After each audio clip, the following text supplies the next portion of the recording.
एक और बात सुनो, आज के बच्चों में, हम मेडिकल के स्टूडेंट, आपको सारी बातों का पता होना चाहिए।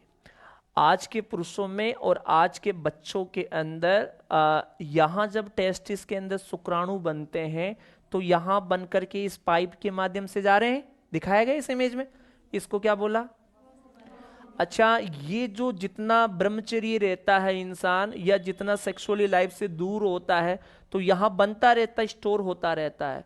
अगर जो ज्यादा सेक्सुअली रिलेशंस बनाते हैं, जिनको बच्चे भी अच्छे नहीं होते, सिंपल सीधा सा बोलना चाहूंगा मैं, इसका मतलब है कि जिनकी धातुएं कमजोर हो चुकी है और जिनके बच्चे भी अच्छे नहीं हैं, इसका मतलब यहाँ बनने वाला लिक्विड यहाँ बनने वाला सेमिनल फ्लूइड स्पर्म के माध्यम से, ये देखो ऊपर प्रोस्टेट ग्रंथि दिख रही है आपको।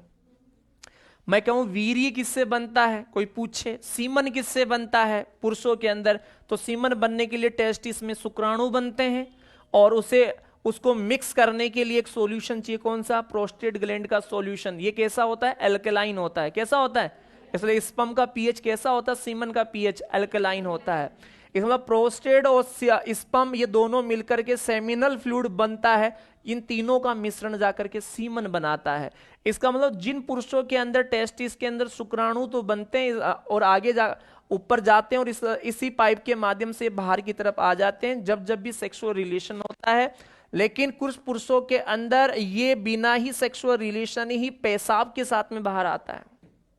ये देखो, ये जो यूरेथ्रा दिखाया जा रहा है, इसलिए फीमेल्स के अंदर यूरिन का एरिया अलग होता है और रिप्रोडक्शन का एरिया अलग होता है, इसलिए लिकोरिया उनमें वेजाइनल रूट से होता है। लेकिन मेल की बॉडी में यूरिन पास आउट करने का और सीमेनल फ्लूइड को पास आउट करने की ओपनिंग कितनी होती है?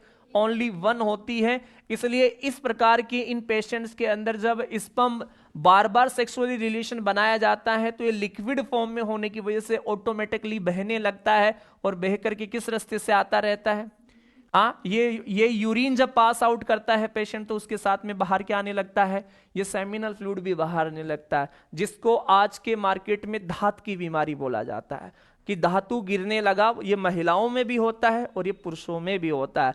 इसका मतलब है कि जो ज्यादा गर्म प्रकृति का भोजन करते हैं, जिनको ज्यादा मेटाबॉलिक एसिडोसिस होता है, या जिनको बहुत लंबे समय तक कॉन्स्टिपेशन होता है, तो कॉन्स्टिपेशन होगा तो रिप्रोडक्टिव पार्ट्स को क्या करेगा? हीट करेगा। अगर हीट करेगा, जैसे कि अगले महीने में सर्दी ज्यादा हो जाएगी तो घी जमने लग जाएगा, तो चपाती पे लगाने के लिए घी को पहले क्या करना पड़ेगा? हीट करना पड़ेगा, गर्म करना पड़ेगा, वो पिघलेगा ना जब भी। ऐसे ही धातुएं अपने आप पिघलने लगती है जब शरीर के अंदर तापमान ज्यादा होता है। इसका मतलब लिकोरिया और नाइटफॉल दोनों बीमारियों का एक मुख्य कारण है मेटाबॉलिक एसिडोसिस। मतलब शरीर की प्रकृति बहुत गर्म है, इसलिए धातुएं पिघल पिघल करके कहां आती है? बाहर आती रहती है। इसलिए इस प्रकार के लोगों में आगे जाके इनफर्टिलिटी की शिकायत होती है।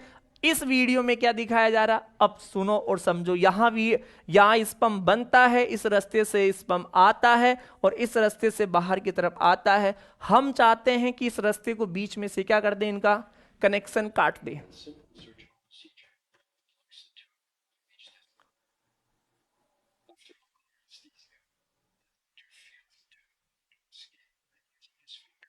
स्क्रोटम, जिसमें टेस्टिस रहता है,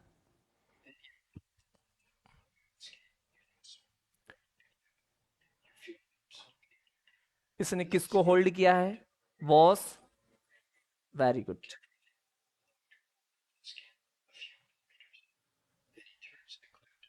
ये देखो, वॉस डिफरेंस को बाहर निकाल लिया इसने। अब यहां से इसे अभी नॉन क्लेप प्रोसीजर किया जाता है।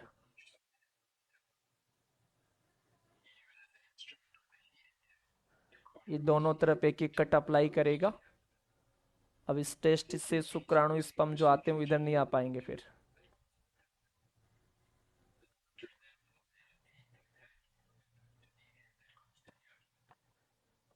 cuts a part of the tube so that the two ends can touch each other. After this, he lets the tube go back to its original place. Then he repeats the procedure on the second tube.